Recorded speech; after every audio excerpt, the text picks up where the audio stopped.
Open your box. தோடு எடுங்க,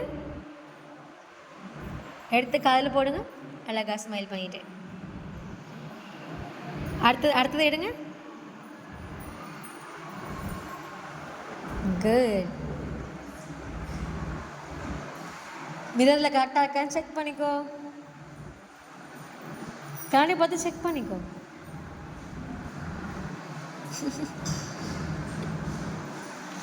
வெக்கப்படக்கூடாது. அவ்வளோ குட்டியாரா உனக்கு? நல்லா கீழே வரைக்கும் பண்ணு. ஓகே. தென் கடக்காமுக்கம். கடக்காமுக்கம் பிடி. தலை பின்னுங்க. குட். கீழே பாவ போயிட்டு அழகாக எடுத்துடணும். வேணான்னு சொல்கிற மாதிரி இருக்கு. அழகாக எடுத்து விடு.